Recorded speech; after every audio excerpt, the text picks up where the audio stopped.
My little pony, my little pony. Oh boy, this movie's gonna be a doozy. We open on a shot of the moon before we adjust the camera towards the Crystal Empire, and we see Twilight and company walking towards the castle, and Twilight is unsure of herself. She gets reassured by her friends, and Pinkie Pie does a Transformers joke. We now cut to the throne room where we see foreshadowing and 3 alicorns who will dump all their problems onto Twilight for the rest of the series. Then we see the start of the wing boner jokes and we get a mediocre opening. Yes, Hasbro, I do love a remix of your opening that sounds like 2010. You couldn't even come up with an original song for this one. We cut back to see how great the guards are at their job and we see how good of a job Spike is doing at ruining everything. This little intruder is trying to steal the crown, and after a chase sequence where Twilight could have totally won, the crown then enters a portal to somewhere, and the thief follows suit along with the lines of "fuck you." Next morning, we get a plot dump about Princess Sunbut's former student, Bacon Hair, aka Sunset Shimmer, who got angry at Sunbutt for not giving her a turn on the Xbox when she was playing for 10 hours straight. Celestia then tasks Twilight to go through the mirror and grab a copy of the new hit game to get the crown back. And she only has 3 days until the portal closes, or she'll be stuck there playing Among Us for the rest of her life. She goes through the portal, wakes up to see Spike as a dog, and her an abomination. Twiggy does a funny gag and walk on all fours, and it's kind of funny, I'm not gonna lie. After funny slapstick, Twilight observes her surroundings and gets bombarded by colorful teens. I think the LSD might have kicked in about now, but I don't know. Twilight then runs into someone of no importance to the plot whatsoever. After a brief montage of people watching over a generic pop song, Twilight sees someone getting bullied. Like clockwork, she confronts it. That bully happens to be Sunset Shimmer, who apparently is the bitchiest bitch you've ever bitched. Look, I like Sunset, but why did her whole character come down to a 2010 high school bully on the Disney Channel? I don't know.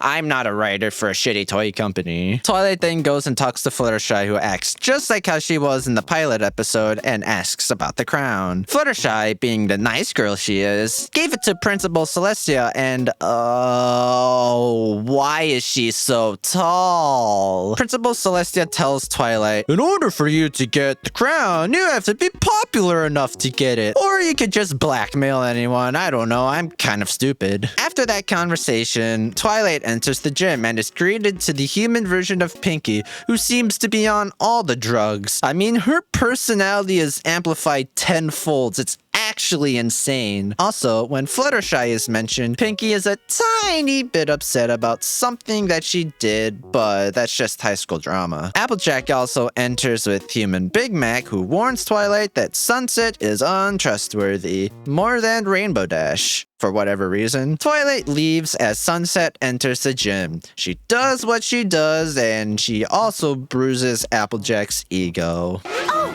is that so? You country folk really aren't that bright. Must be why the other students say such awful things about you. Pinkie Pie then tells Sunset that someone else signed up for the formal crown, that being Twilight Sparkle. Sunset then finds Twilight and tries to intimidate her. Twilight asks a simple question, why? Pop quiz. What happens when you bring an element of harmony into an alternate world? You don't know? Seriously? We don't know, frankly. Does it have to do with the sussy balls among us? Poopy ass? Twilight finds a vending machine and runs into Trixie, who just loves to, wants peanut butter crackers. Twilight decides to sleep in the library of the school. You know, trespassing in a kid's movie. All the while, Sunset tasks Snips and Snails to make Twilight extra sussy and take pictures of her looking like she never graduated kindergarten. Twilight then realizes that there are no books about becoming popular, because if that existed, a good portion of this fandom would have taken full advantage of it instead of relegating themselves in their parents' basement writing essays about how bad each episode of My Little Pony Friendship Magic is. Wait a minute. The next day rolls around and Twilight seems to be the next great comedy act of this school when suddenly... Whoa! What did you... Oh, mama, what do we have here? After that, AJ, Pinky, Fluttershy, along with Rarity, showed Twilight the video about how she isn't fit for the fall formal crown. Then the four get into an argument. You see, there's a totally good reason why they are fighting. It's because Sunset did a 1000 IQ move and sent text messages to each of the five, some way slandering the goodwill they all have. They all claim Sunset was not responsible, but if you look at all the evidence for at least 5 seconds, they might have found out Sunset was the one behind all the text messages. But this is supposed to be high school drama. You don't think about anything. You just make shit up and hoping that not a single person would think about the evidence for 5 seconds. After they thought about it for 5 seconds, they all agree that this was Sunset's doing. Now they just have to relay the information to Rainbow Dash and get her to join up in defeating Sunset Shimmer. Surprisingly, it works, but there's one condition that Rainbow Dash lays out for Twilight. Beat her in a game of soccer.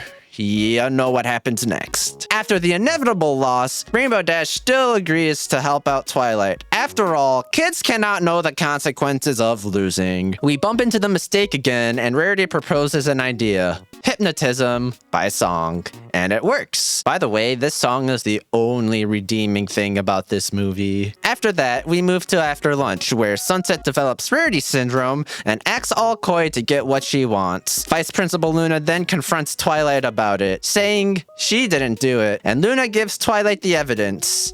So they have Photoshop in this world. Then Brad comes to save the day as he debunks the photos. Like, seriously? This is the worst Photoshop job of all time. Why did Sunset leave these frames out? This is like what you should not do. Sunset is smarter than this, and she is the fucking villain. Twilight then leaves Brad on red as she rushes over to the boutique to get dressed for the formal. Twilight is now worried that she won't get the crown and would be stuck in this world. After Spike suggests that Twilight should come clean about herself, she comes out of the curtain to says that you're from an alternate world and you're a pony princess there, and the crown actually has a magical element embedded in it that helps power up other magical elements, and without it they don't work anymore, and you need them to help protect your magical world. And if you don't get the crown tonight, you'll be stuck in this world and you won't be able to get back for like a really, really long time.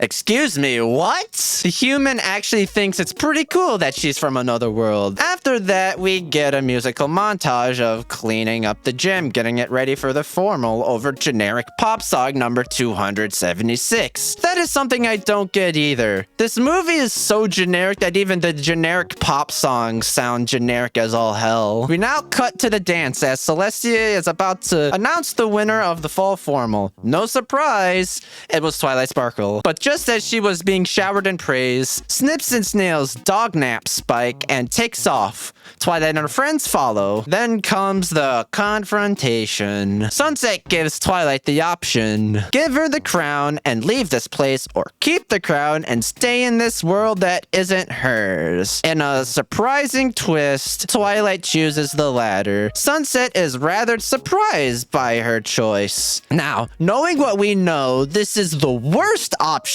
Twilight could have chosen. The elements of harmony are the only things that are powerful enough to stop evil in Equestria. And if Twilight isn't there, Equestria is fucked. As we saw in the season 5 finale, if the elements of harmony aren't there, Equestria is in ruins. Sunset, after hearing Twilight's answer, gives up. She was ready to cut her losses and let Twilight leave. Rainbow Dash compliments Twilight, and Sunset gets rather peeved and attacks Twilight. After a rather silly game of hot potato, Twilight throws the crown to Sunset. Sunset then puts on the crown and...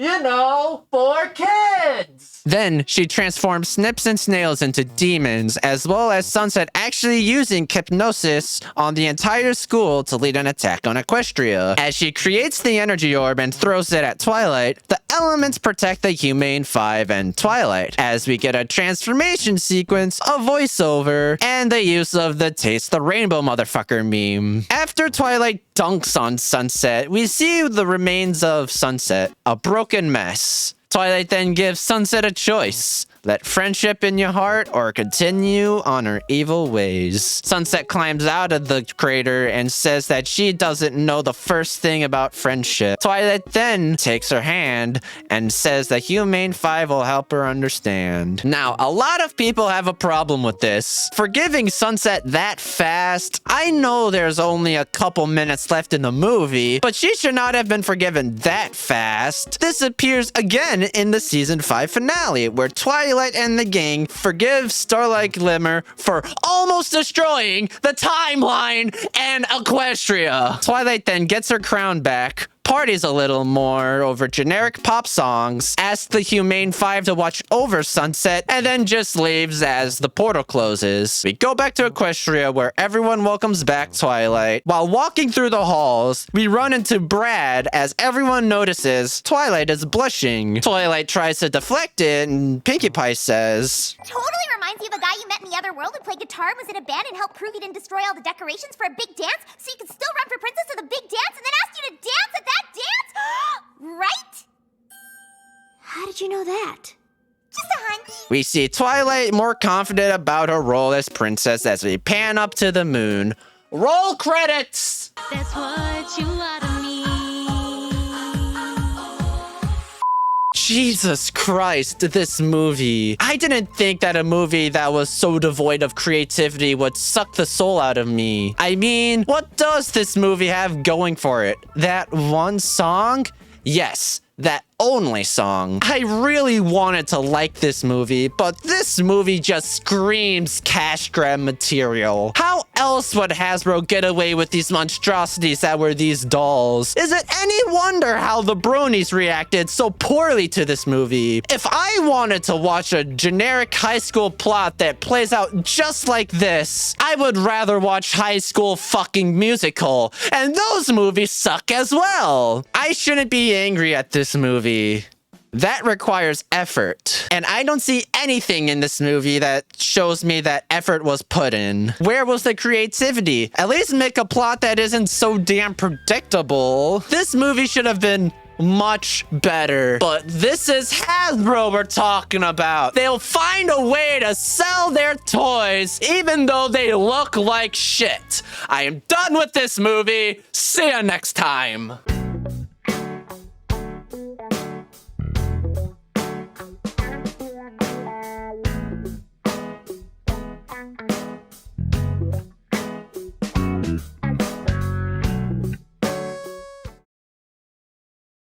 What do you mean they made 3 sequels? And they're all good?